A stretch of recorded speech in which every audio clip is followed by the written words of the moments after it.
I was introduced to you is frankly because you're internet famous, right? Tell me about your podcast. I can't believe you said that I'm internet famous.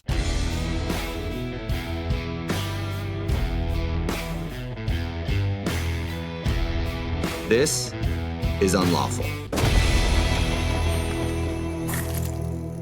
Welcome to Unlawful. As always, I'm Brandon Renken. With me today is Nate Crespo. Nate, welcome to the show. It's a pleasure to be here. I'm so excited. Never been on a podcast before, so I'm ready to go today, Brandon.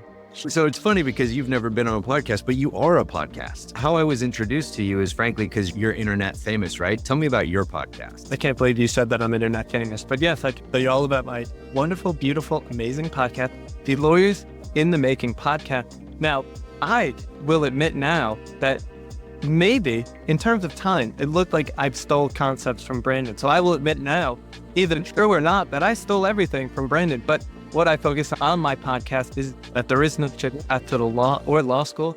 Rather, it is only your unique journey. And there are so many different routes that you could take with the law. And I have now amassed over 93 episodes. We're now more than a year in. The year anniversary was on October 17th, which I totally forgot about and totally missed, which is terrible. But in doing so, I've spoke to numerous legal professionals, law students, people that don't even have a JD, never went to law school, but that are an integral part of the law industry itself. And it has just been a fascinating journey, meeting all these different people, getting to know all these different perspectives, and getting to know all these different pathways that you could take in the law with or without a JD, with or without passing the bar. I know a lot of people who only have their JD who are extremely successful in the law industry itself. I think one of the emerging industries now, the legal tech industry, is another place where a ton of people who don't have JDs are basically have a ton of knowledge about the law, about the legal system, about the legal industry itself. So I just find it interesting that, like you're talking about before, all these different offerings that you could go down, and that's the sort of thing I look to employ on my podcast. It's wonderful. It's amazing. I could talk all day about it. Well, congratulations. Obviously, that many episodes, especially in a year. I think I've been doing this for almost 2 years. And I think and my episodes are only 6 to 8 minutes. And I think I only have 40 of them. But for sure, it's interesting that you say the legal tech industry, because for sure, you're in law school now, right? No, I'm not. I'm still an undergraduate, Brandon. You're still an undergrad. See, I thought you were in law school. So is it your plan to go to law school? That's an interesting question. And I am still actively figuring out that may have to do with my unlawful moment. I am exploring my options, but very much so. Last year when I was a junior, I'm currently a senior at the University of Albany. Shout out to everyone who goes to the University of Albany. I love these people. My plans were to go to law school. It's always in the balance of course that on my mind, think about every day. But I am still an undergraduate. I'm still exploring all my options, but it's been a very fun time. I enjoy doing this stuff. So what brought you to Lawyers in the Making? Give me the genesis. I've listened to a lot of yours, not all 93, but a lot of them. I'm curious about, first of all, what made you want to dip your toe into this particular topic? And then second of all, once you did, you've interviewed some pretty influential people, some heavy hitters. Like, how did you open those doors? We got to go back all the way back. So last summer, throughout my from high school on, I was wanting to be a lawyer. Always wanted to go to law school. Why? First, I never shut up.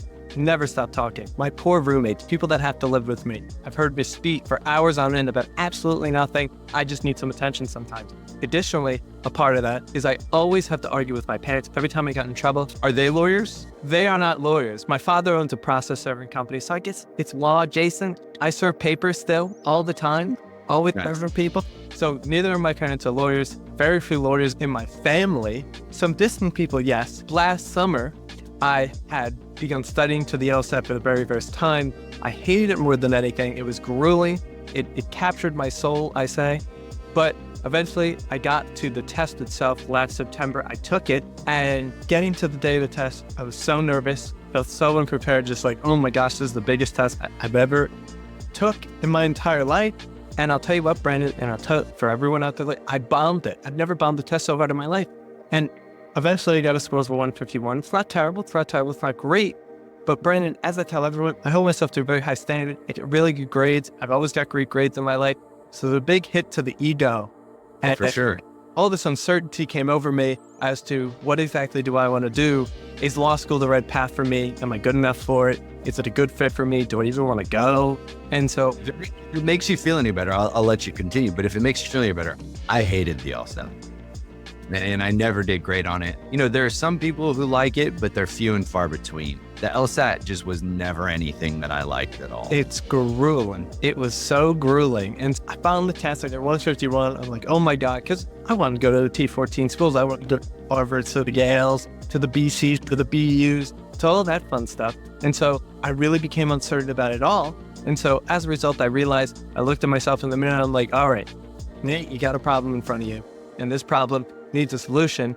And I always had a podcast on mind. It was always somewhat top of mind. As I said before, I never stopped talking. So it seemed to be a good fit. I thought to myself, I have this problem in front of me. It needs a solution. So why not start a podcast, talk to legal professionals, talk to people in the field, all surrounding this topic about unique journeys, and see if law school is right for me, sort of fix that uncertainty. Let me ask you this, and there could be a million of them. Your slap in the face with respect to your podcast, that was a huge unlawful moment.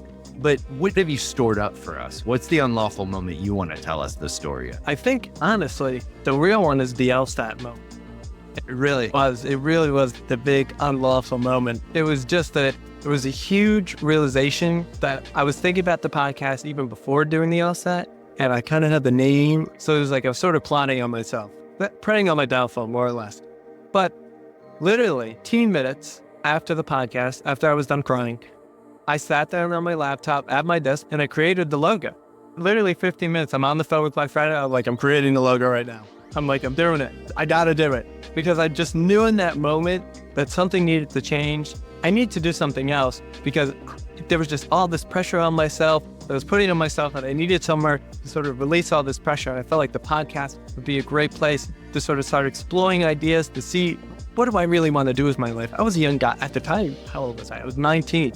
So, 19-year-old Nate trying to figure out life. Because even before that point, I had a ton of stressful moments, thinking about law school, preparing for law school, like, oh my goodness, like I want to go to these, big schools. I'm spending time in the library till like 11 p.m. every night, studying, making sure I'm adequately prepared for all my classes. And this is an undergraduate. So I'm trying to, maintain the 4.0, do all this crazy stuff and putting all this tremendous pressure on myself. And I was trying to think, what's another way that I could get myself into somewhere, I could get myself into rooms that I would rather never be in if I never did this. And I sort of felt like the podcast was a great outlet for going down the path and figure out, okay, what do I want to do? It's interesting because I'm sure at some moment you thought that this LSAT experience was a huge moment of failure for you, right? Like you're used to performing, you want to perform, you don't really love the test to begin with.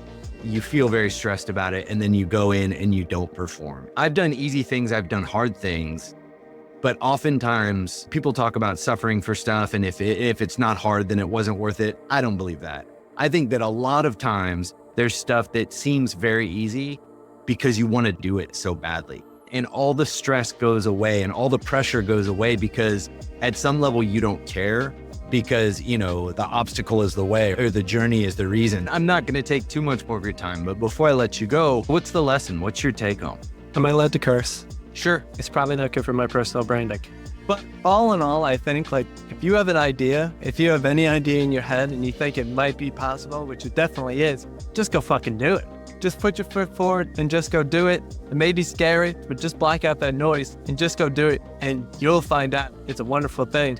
Even if it goes bad, you can still tell yourself at the end of the day, you know what, I did it, and you'll probably learn something for it, and there will probably be opportunities that come from you doing it, from just taking that initiative. Always take the initiative. That's what I found to be the most valuable thing.